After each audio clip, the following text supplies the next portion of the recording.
Law of non-resistance. But I say unto you that you resist not evil. Matthew 5:39.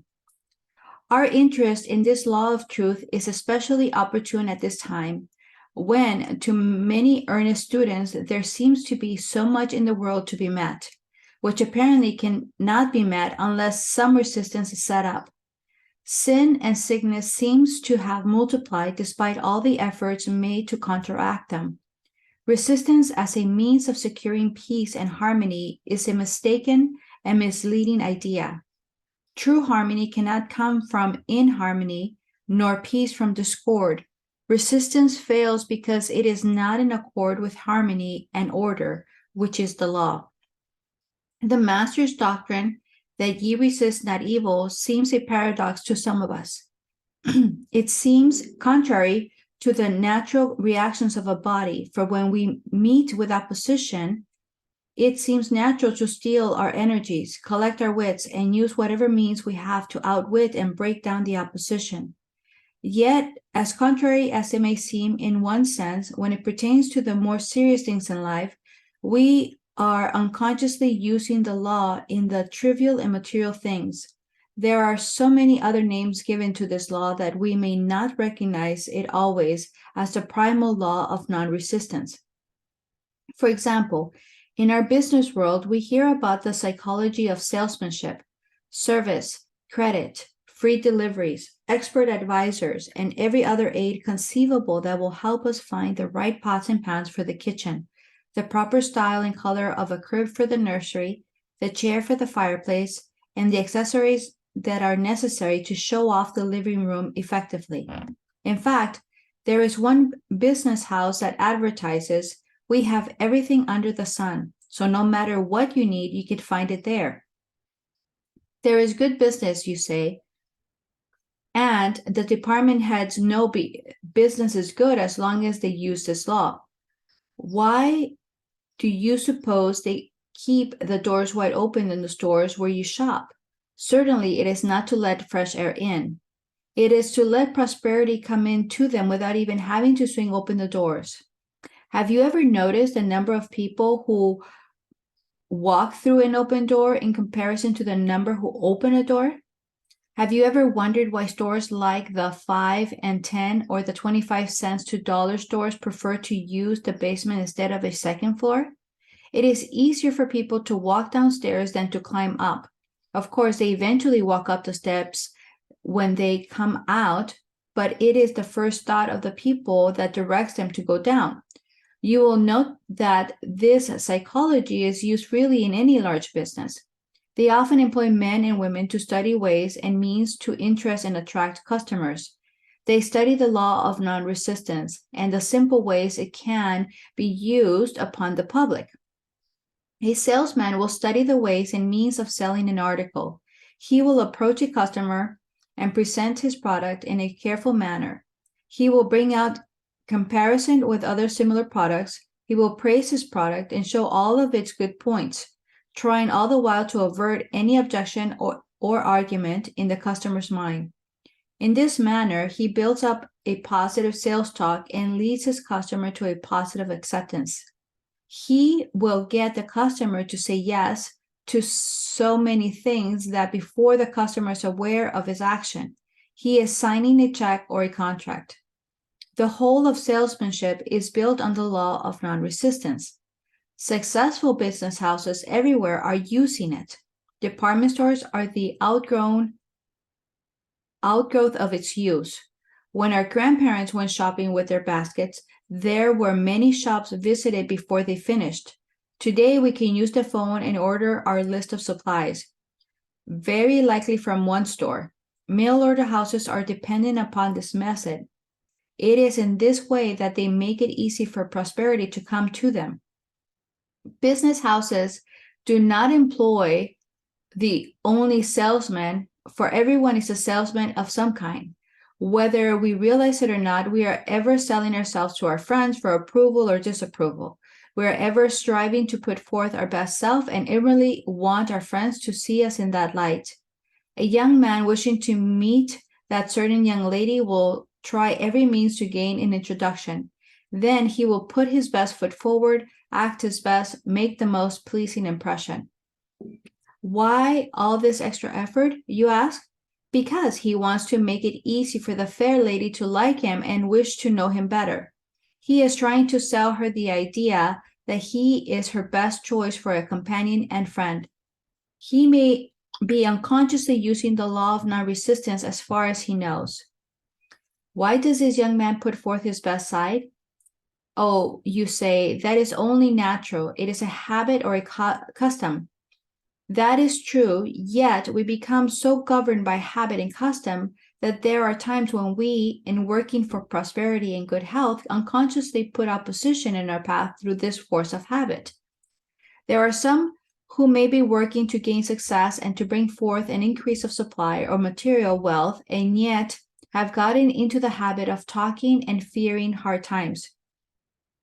We may talk about our neighbor or criticize the method he used to get ahead. We may fear business conditions, and when we see the graph take a downward swing, we fear for our investments and our job. When we do these things, we are very foolish. In fact, as foolish as a merchant who advertised extensively that on a certain day he would inaugurate the biggest sale of the year.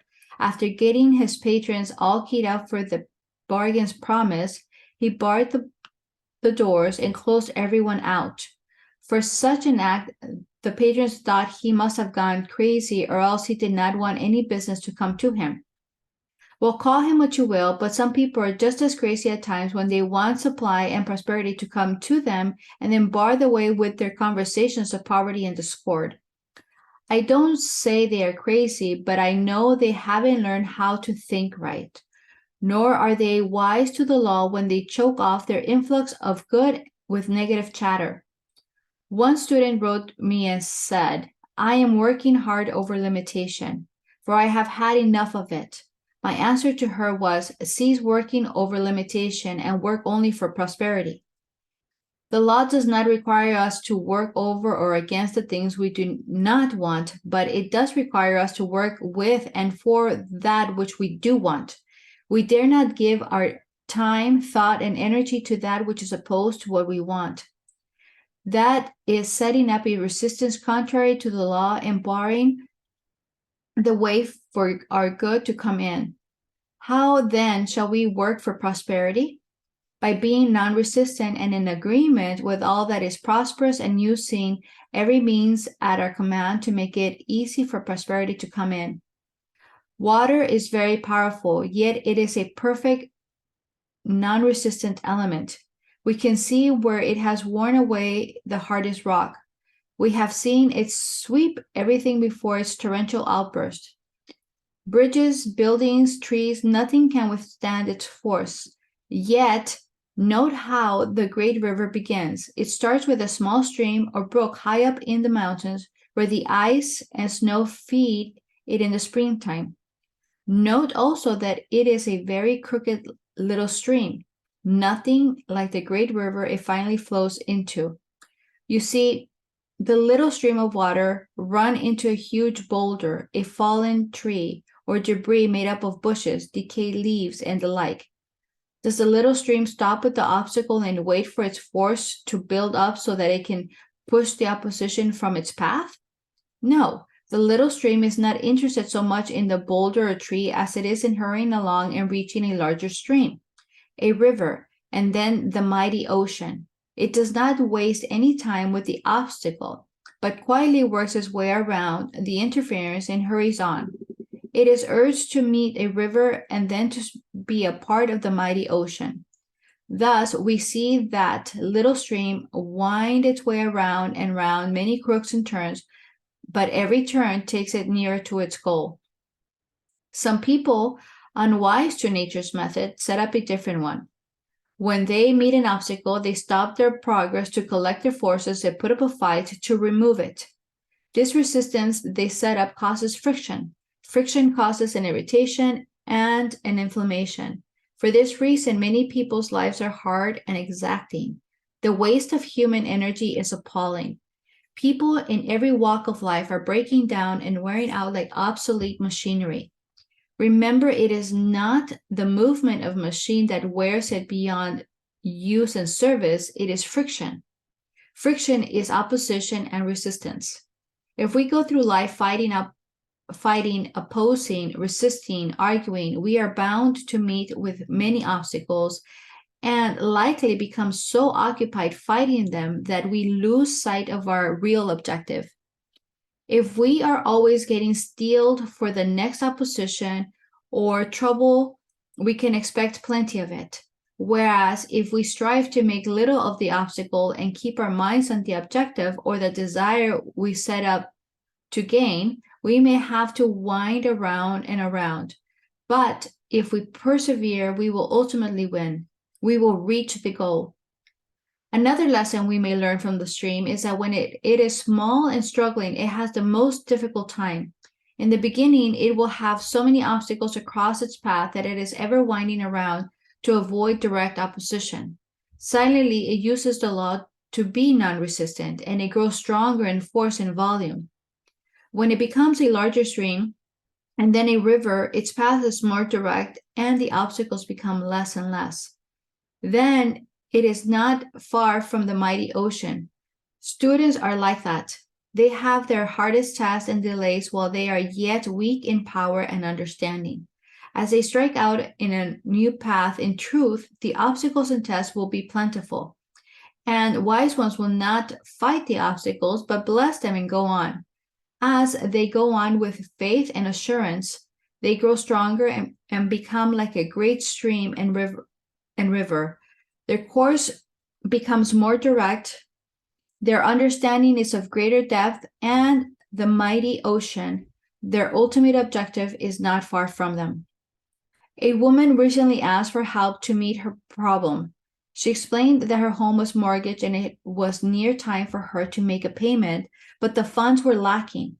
She had converted her home into a rooming house, hoping to get money enough to live on, but there was a difficulty. She could not keep her roomers because they were so quarrelsome and critical. The house was always in an uproar, no one was content, and she was ill in mind from the strain and the anxiety. It was explained that she must use the law. She must not oppose the good, but strive to work with it. With all the friction and confusion in the home, she must go back and use the law of non-resistance. This she tried to do, but whereas she had been so exacting and unkind, she found it rather hard to be non-resistant. That evening, as she entered the dining room, she greeted her people with a smile. The folks were so startled in the sudden change that they could hardly eat for wondering. That smile was the first smile some had ever seen from her, and others declared it was the first time in months that they remembered. One man was heard to utter when she had gone to the kitchen to fix the dessert, "The old lady is going soft." And more thought so later that evening when they heard her greet one young man who had gotten back in his rent and who was trying to slip up to his room without being seen. She greeted him pleasantly and said she was sorry he had missed his dinner. After a few weeks of this new plan, the woman began to enjoy it. She had become changed within herself. She saw her folks in a different light. Instead of thinking them to be cheats, liars, and a quarrelsome lot, she saw good in them, and she grew to like them more and more as one big family. They too became different. The family gathering at the table was looked forward to as a happy time and had grown to its capacity. Others had asked to have a room if and when a vacancy occurred. Even the young man who had tried to dodge her because of his arrearage had entered into the spirit of the new home and was able to get a job and paid up in full. Needless to say, the payments and the mortgage were met and the home was safe for the widow. She did as she was instructed. She became non-resistant to the good. She made light of the many obstacles and confusion that appeared and slowly worked around them. She held in mind her objective. This in turn melted down the hardness within herself and then reached others. Though she appeared to be going soft to some, in doing so she reached her goal and was victorious. In another verse, Jesus expressed the law more simply. He said, I say unto you, love your enemies, bless them that curse you, do good to them that hate you, pray for them that despitefully use you. In studying his statement, one might at first think the master was favoring the enemies, the opponents. Not at all. Jesus was speaking to all who desire to use the law. To extend a loving thought to anyone or anything removes the opposition and enmity that once seemed there. This removal must first be in the person's consciousness. Once the thought of enmity is removed from your consciousness, you will not attract the same condition again. Do good to them that hate you, because in doing good you are raised above the thought of hate, and hate then cannot touch your life. Bless them that curse you, and pray for them that misuse you. Why? Blessing calls forth the biggest good within you. The highest good within you can only attract the highest good from another. To attract such good, you are running around all opposition and abuse. Thus, to live the law with others about you does not especially favor the others so much as it favors you. It affects others in that it takes away from them their weapons of hate, malice, revenge, and the like, and their love and interest will be reciprocal with yours. If a man resists a situation, he will have it always with him. If he tries to run away from it like a shadow, it follows him, and repeatedly he will meet it again. If he ignores the hardness of the condition and fearlessly works around it, he will find a time when that hard condition will have been absorbed and removed. Accept the condition as some evidence of good. Look for that good, and by being acceptable to it, more and more evidence of it appears. Agree with thy adversary is another way of saying that nothing worthwhile and lasting is ever gained by argument. He who is convinced against his will is of the same opinion still. To disagree with one only causes one to put on his full armor to collect all his forces in opposition to yours. To agree with your worthy opponent leaves him defenseless and without need of his armament. To offer no resistance makes it easy for one to be amicable, and he who thought himself your enemy will find it a pleasure and a privilege to be a friend. Blessed are the meek may seem literally to support those kindly, timid souls who are an easy prey for their more aggressive brothers. Rather, it refers to the one who is able to follow the law of non-resistance to the point of inheriting the earth and all things thereof. To be meek does not mean to be an easy mark, nor to be a doormat for anyone to walk over. I have heard it said that in this day one cannot be a real Christian and to be easy and forgiving. In this day, one must be on guard to protect one's rights from being overridden by the stronger and more abusive. One does not know what is fully required of a true Christian if he thinks this. We are not asked to be a martyr for our belief, nor is it unchristian to be able to speak out fearlessly and positively. We need not be an easy mark nor a doormat for anyone, for there is a greater power to be reckoned with, the power of the law when you use it. Yet this does not make us like a pugilist, but a master. This does not require us to be hard-boiled and boisterous in order that we may attain our rights. Our rights, when they are righteous, will uphold themselves. They are their own defense. They do not need us nor anyone to fight their battles. Now the law reads that we attract what we expect. So if one believes he is an easy mark, a doormat, a weakling, if he expects to suffer imposition and must resort to warlike means for his protection, then they take the sword shall perish by the sword. The law of life reacts upon man according to his understanding and application. To be meek does not mean that we are submissive to the conditions of discord and disorder. We are meek only to the law. Such meekness gives us the power of spirit. Jesus was so strong in spirit that his spoken word was like a two-edged sword. It beat welts upon the intruder like a whiplash. Jesus, though a humble man, was no example of weakness. When he spoke as one with authority to the scribes or cleared the temples of the money changers, he showed a strength that was a delight to his disciples to the extent they implored him to be their king. Do not confuse meekness with weakness. Nature eliminates weakness, and so she should. Weakness ever creates weakness. This brings on deterioration and finally death and decay. To live wisely, one must be strong and positive, though righteously meek. Such strength is not measured in physical brawn and muscle, but in mind and spirit. No one can be truly meek who is not strong and spirited. Meekness, then, is that strength appropriated when you do not argue, when you do not become angry or boastful and proud, when you do not insist upon having your rights in a quarrelsome manner. Meekness is the steel of one's nature. It is enduring. Meekness is the strength by which you win an argument by refusing to argue. When differences of opinion arise and your opinion is right, the real victory lies in the fact that right is right, regardless of what others may say about it. In science, we recognize the spirit of meekness as cooperativeness, persistent application, accurate computation, perfect harmony, symmetry of design and color, and so forth. Possibly, the simplest illustration can be seen in our application of the law in nature.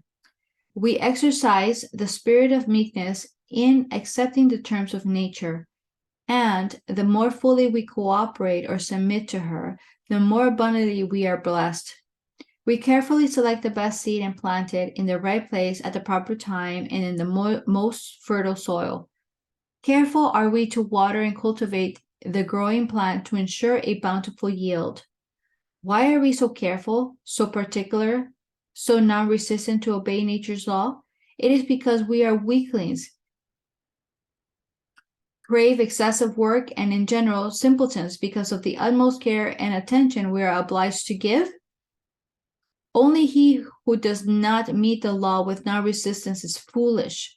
With whatever degree the wise one meets the law with meekness, non-resistance, so will he be benefited. Thus, as man applies the spirit of meekness to the principles of his daily life, not to the conditions, so will he be proportionately blessed. When perplexed, remember the little stream of water and how determined it is to reach the mighty ocean. Be that determined to reach and realize all the good that is awaiting you. Why delay its benefits by putting obstacles into your stream of prosperity? Let us come over the path of non-resistance. Every worried thought, every fear, doubt, complaint, argument, and angry thought are but so many boulders, large and small, that you cast into the stream. These tend to change your course and to lengthen the time for your goal to be reached. Unite your forces for good with the good that is seeking you. Remove and dissolve every obstacle by blessing it and being willing to understand it. Mark it no longer a stumbling block, but a stepping stone leading to your highest good.